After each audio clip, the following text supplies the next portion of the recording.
Divaldo Pereira Franco, pelo espírito Manuel Filomeno de Miranda, Perturbações espirituais. 13. Atividades incessantes.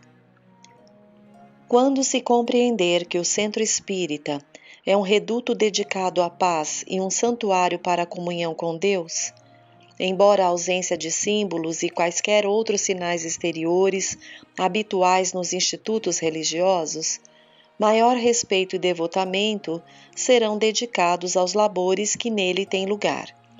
Erguido e mantido pelas vibrações mentais e realizações espirituais dos encarnados e dos desencarnados, torna-se uma ilha de harmonia no mar tumultuado das paixões humanas em desenfreio total.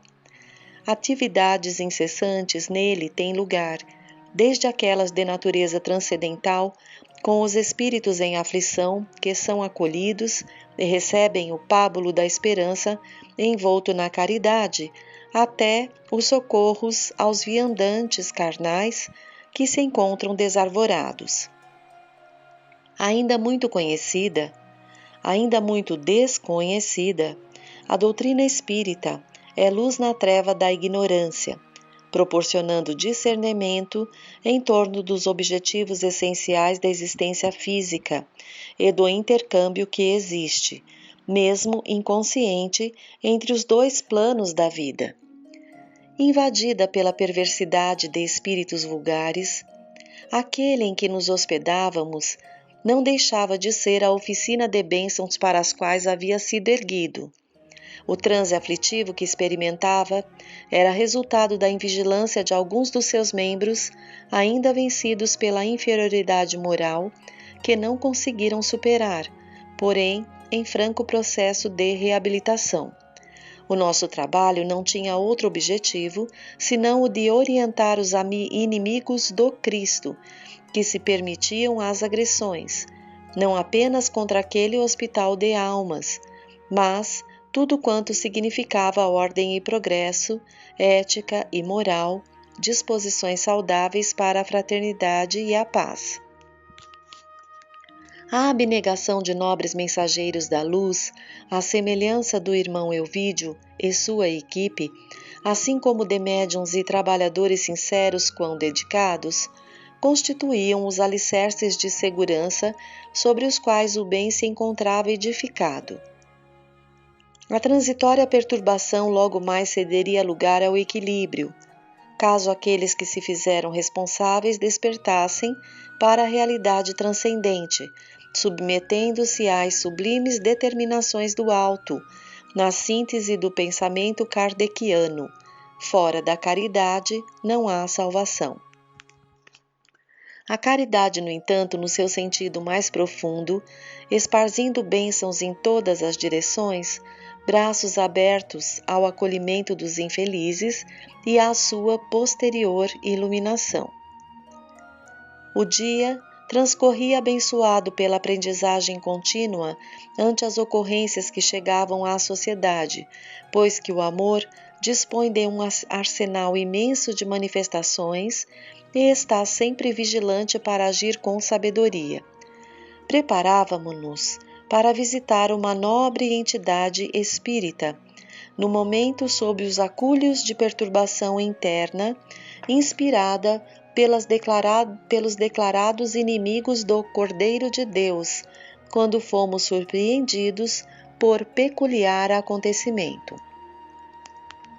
Eram quase 9 horas da manhã e os serviços socorristas encontravam-se em plena efervescência. Dedicados trabalhadores da mediunidade, assim como assistentes fraternos, ocupavam os seus lugares nas salas respectivas, enquanto era realizado uma reunião aberta ao público, obedecendo ao programa de elucidações evangélicas em comparações esclarecedoras entre o cristianismo e o espiritismo, a desnecessidade de dogmas e de cerimoniais no culto à memória de Jesus, a simplicidade em todas as suas realizações. Havia um público expressivo de quase uma centena de interessados que dali seguiriam as suas atividades ou buscariam o concurso do passe da água fluidificada para suas aflições, e todos fixavam o expositor, visivelmente inspirado por devotado mensageiro espiritual. Foi quando interrompeu uma pobre mulher com os cabelos desgrenhados, os trajes em desalinho, perseguida por 2 moradores de rua que a maltratavam, ameaçando-a com pedras e pedaços de madeira. Aturdida e em pânico, adentrou-se pela porta aberta, pedindo socorro, o que causou um grande choque no salão em clima de iluminação espiritual. Os agressores atiraram-lhe alguns calhaus que a feriram, mas detiveram-se, deblaterando à porta de entrada, sem coragem para invadir o recinto. Notava-se naqueles ferozes perseguidores a malta de desencarnados que formava uma nuvem espessa de vibrações do mais baixo teor, que os assolava em gritaria infernal, impondo violentos que a sala fosse invadida e a ladra duramente punida. Graças às defesas magnéticas que circundavam o edifício, os atormentados justiceiros sentiram-se paralisados e prometeram pegá-la noutra oportunidade, afastando-se ruidosos e ameaçadores de volta à praça onde se homiziavam. A mulher, igualmente assessorada por espíritos infelizes que a vampirizavam, chorava trêmula e apavorada. Ali estava a primeira mensagem de amor dos céus, porque a ela, que era perseguida, as barreiras vibratórias não impediram a entrada, porque na casa de Jesus nunca há impedimento para que a caridade possa exercer o seu papel. O orador, igualmente surpreendido e certamente acostumado a fenômenos de tal natureza, silenciou, enquanto os companheiros encarregados de manter a ordem no ambiente acercaram-se da sofredora com expressões de sincero carinho, tentaram acalmá-la com palavras de ânimo e encorajamento, retiraram-na do local e a conduziram à intimidade da instituição. De imediato, o hematoma da face e alguns arranhões foram asepsiados e receberam cuidados especiais, enquanto a padecente foi aquinhoada com passes calmantes e conforto moral. Logo após pequeno descanso, foi encaminhada ao setor social, a fim de serem providenciados recursos para auxiliá-la a sair da rua ou pelo menos transferir-se para outro local, a fim de evitar o desforço dos companheiros revoltados. Por conta própria, embora notando-se-lhe algum desalinho mental e emocional, ela referiu-se que estava sendo acusada de furto sem qualquer fundamento. Atribuíram-lhe a subtração de um cobertor, como vingança por haver se negado a exigências descabidas do grupo, que normalmente abusava da sua dignidade, que havia descido ao mais baixo nível moral. Os irmãos da caridade resolveram abrigá-la por alguns dias, enquanto se providenciavam melhores condições de vida, desde que ela estivesse disposta a seguir uma nova trilha. Quando Jesus elegeu os irmãos sofredores, aqueles que eram detestados pelos poderosos, e conviveu com eles nas tascas, nas ruas, ao abandono, deixou-nos o sublime legado de que a compaixão e a misericórdia devem viver em nossos corações, abraçadas para o ministério da iluminação.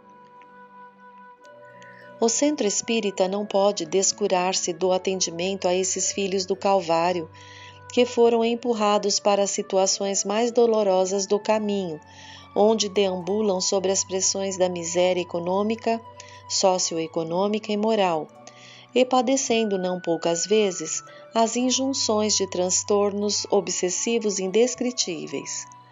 De imediato, sob a orientação do Dr. Bezerra de Menezes, rumamos na direção da venerável instituição, que passava pelos terríveis momentos de inquietação e desestruturação, após decênios de atividades dignificadoras, firmadas nas bases sólidas da codificação kardeciana.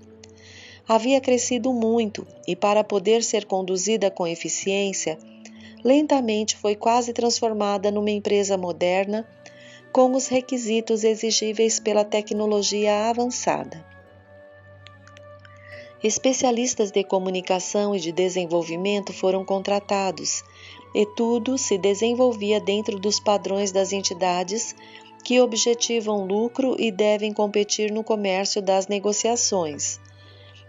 Inegavelmente, não podem as sociedades espíritas fugir aos impositivos exigidos pelas leis dos diversos países, assim como pelas conquistas tecnológicas que caracterizam o século da existência e do discernimento.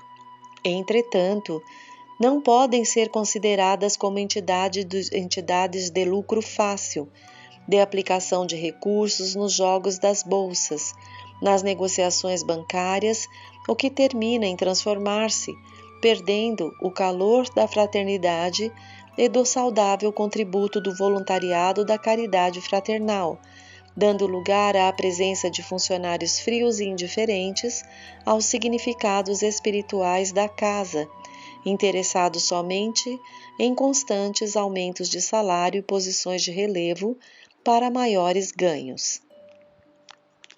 Quando isso sucede, empurram-se Jesus e o amor portas afora, mantendo-se os nomes, mas não o espírito de simplicidade e de abnegação, que nunca devem estar distantes do trabalho e da solidariedade cristã. Graças, portanto, ao excesso de modernização e de recursos específicos, houve a infiltração de pessoas ambiciosas, facilmente manipuláveis pelas trevas, que se permitiram adentrar nos labores complexos da administração e provocaram divisionismos e exigências de comodidade, com total esquecimento dos princípios básicos da afetividade e da humildade.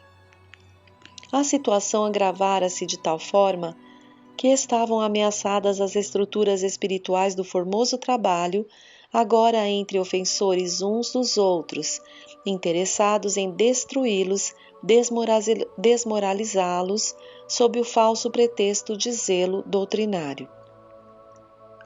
Em vez do diálogo honesto e franco, sem melindres nem ofensas, recorria-se à maledicência e à calúnia, sob o infeliz domínio dos egos inflados de salvadores do bem. Ali se havia instalado uma célula espiritual onde se encontravam também os inimigos do Cristo, que pertenciam ao mesmo grupamento infeliz do mulá que havíamos atendido. No momento quando chegamos, os servidores da fraternidade, estava sendo preparada uma reunião do Conselho Administrativo para análise de contas e orçamento previsto para o futuro. A divisão entre os servidores era visível, cada grupo fazendo questão de não ocultar a rebelião interna e o interesse de anulação do outro. O fundador da casa, nosso irmão Hermínio, não escondia as preocupações e, demonstrando apreensão em torno dos próximos acontecimentos, acolheu-nos com alegria, mantendo a esperança de resultados favoráveis ao bem, à união.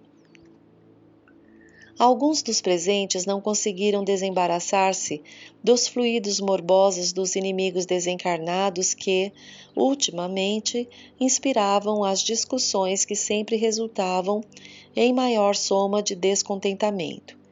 Enquanto era proferida a prece de abertura do encontro, nosso benfeitor destacara-nos a todos para que aplicássemos passes de reconforto em cada um dos membros da sociedade, desarmando-os intimamente e dulcificando-lhes os sentimentos, de maneira que recordassem os dias passados em que se estimavam e contribuíam para a realização dos projetos de socorro aos alienados mentais, aos educandos das diversas escolas, aos irmãos extraviados no caminho, redentor de provas e de expiações, aos esfaimados de pão e de paz, naquele recinto que transpirava harmonia e vibrações transcendentais. Comovido até as lágrimas, o diretor-presidente, inspirado pelo fundador da obra, conclamou os amigos e irmãos ao entendimento, enquanto propunha uma nova era de compreensão e de fraternidade.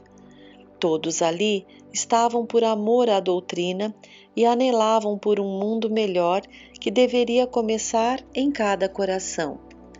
As vibrações que se fizeram sentir eram dúlcidas e repassadas de ternura, como deveria ser sempre e em todo lugar onde se mencione o nome de Jesus e se pretenda que ele estabeleça a morada. Alguns membros, porém, mais renitentes e intolerantes, permaneceram firmes nos propósitos que abraçavam, não se permitindo sensibilizar com a mensagem de compreensão e de tolerância, vinculados aos espíritos perturbadores que se compraziam em gerar os conflitos que os perturbavam. Logo foi concedida a palavra para os estudos programados, um desses, mais irônico e desafiador, telementalizado por entidade religiosa que, por sua vez, era vítima de outra mais feroz, deu início à lista de reclamações e exigências, alterando a psicosfera ambiental. Logo foi seguido por outro descontente e mais outro, transformando o labor que deveria apaziguar todos naquele campo de disputas inúteis e infantis, mas de consequências nefastas. Discutiam com vigor como se estivessem defendendo interesses materiais imprescindíveis à própria existência, fixados em pontos de vista e em comportamentos egóicos que davam margem à cólera e à inimizade. O dirigente, demonstrando paciência e compreensão, evitava defender-se ou apresentar justificativas que diminuíssem a carta de descontentamentos, informando sempre que as dificuldades do momento exigiam serenidade e apoio de todos para que fossem superadas. Como, porém, as intenções dos opositores fossem negativas, as suas palavras serenas mais os irritavam, com alegações falsas e aparente zelo pela instituição. Compadecido dos corações amigos que ali se encontravam, Dr. Bezerra de Menezes direcionou o pensamento ao diretor da reunião, que não disfarçava sofrimento íntimo, e estimulou-o a expor. Não ignoramos o período grave que estamos vivendo em nossa casa, não importando de quem seja a responsabilidade, porquanto todos estamos no mesmo barco e temos assumido junto todos os compromissos, alguns dos quais de resultado perturbador. Acusarmos-nos reciprocamente não solucionará os problemas, pelo contrário, torná-los-ão de maior dimensão, avançando rumo ao escândalo. E o escândalo somente piorará a situação delicada em que todos nos encontramos. O conhecimento da doutrina espírita nos revela que, além dos adversários encarnados em que temos quando estamos dedicados ao bem, existem aqueles que se encontram desvestidos de matéria e que se comprazem em gerar embaraços e destruir a obra de Jesus na terra. Não é a primeira vez que somos chamados pelo Mestre para o seu ministério. Fracassamos não poucas vezes, assumindo graves responsabilidades.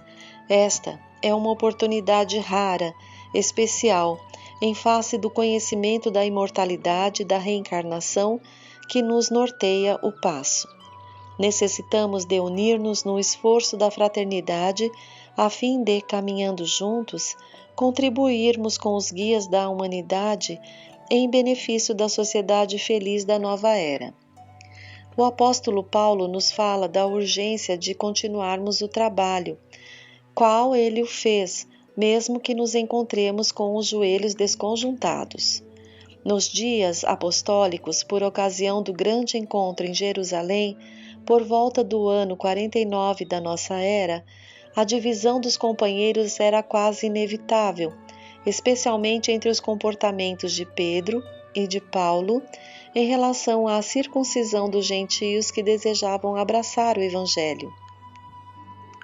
Estavam em debate os preceitos do judaísmo e os da pureza do Evangelho, que a todos se dirigia sem qualquer exigência. A reunião estava sendo tensa e, no momento culminante, Pedro, evocando Jesus, apaziguou os ânimos, concordando com Paulo e humildemente pedindo-lhe perdão, num gesto que desarmou os litigantes. Esta atitude de elevação evitou um dissídio lamentável entre os servidores mais abnegados do Mestre crucificado, preservando-se a unidade doutrinária. Não temos alternativa senão unirmos em torno dos ideais espíritas e cristãos que vicejam em nossa casa, levantá-la da situação em que se encontra e mantermos a união, porque, se nos dividirmos, o desastre será o desabamento da veneranda edificação. Desse modo, contamos com a complacência de todos os membros deste conselho, o que não equivale dizer anuência com o que esteja errado, mas esforçando-nos por corrigir o que seja possível e evitar futuros comprometimentos desse gênero. Fez uma pausa oportuna enquanto todos os membros ouviam-no com respeito, inclusive os mais fervorosos adversários. Utilizando-se do clima psíquico e emocional, o irmão Virgílio Almeida, telementalizado pelo benfeitor, acercou-se dos companheiros sob pressão perturbadora e, utilizando-se de recursos magnéticos, afastou seus obsessores, que se puseram a clamar revoltados e saíram prometendo desforço. A reunião prosseguiu em outro clima, qual se a fraternidade voltasse aos amigos, e foram tomadas providências especiais para minimizar as consequências dos problemas graves, abrindo perspectivas de solução em médio prazo. Terminadas as discussões e programadas as diretrizes que poderiam atender e diminuir as preocupações gerais, um ar de esperança animou-os a todos, que puderam conversar com mais serenidade e respeito pelas opiniões diversas, credoras de consideração. Dirigimo-nos aos ambientes de atividades espirituais e pudemos participar dos labores socorristas aos desencarnados, que eram trazidos para repouso e posterior transferência para as comunidades nas quais seriam internados. Logo após, fomos visitar o Departamento de Assistência aos Enfermos Mentais e Obsidiados, recordando-nos da Casa do Caminho, na estrada de Jope, próxima a Jerusalém, onde Pedro, Tiago e João vivenciavam o Evangelho após a ascensão do Senhor. Como podiam atender à multidão de infelizes com os parcos recursos de que dispunham naqueles longes dias? Era o psiquismo do Mestre que os sustentava e que socorria aqueles variados quadros de perturbação psíquica, de possessão, de miséria de todo porte, de enfermidades desgastantes e deformadoras, de pústulas generalizadas e de sofrimentos inenarráveis. A presença desses apóstolos do amor e da caridade exteriorizava energias vigorosas que revitalizavam os necessitados, que lhes diminuíam as dores e as angústias do coração, proporcionando esperança de paz, mesmo que após a morte. Na atualidade, rica de conhecimentos e técnicas, porém pobre de sentimentos de fé e de abnegação, o trabalho é mais árduo porque se faz acompanhado das exigências impostas por leis, às vezes arbitrárias, nas quais o amor cede espaço ao tecnicismo remunerado. Nada obstante, podíamos constatar a força grandiosa do Evangelho, que elegia servidores fiéis para atender à dor na sua multiface com os recursos da oração, da ternura, da fluidoterapia, simultâneos aos reconhecidos valiosos conhecimentos científicos. Os dois mundos ali se mesclavam com maior vigor, na massa de desencarnados e encarnados em luta, em socorro, em intercâmbio, sob as claridades da doutrina espírita.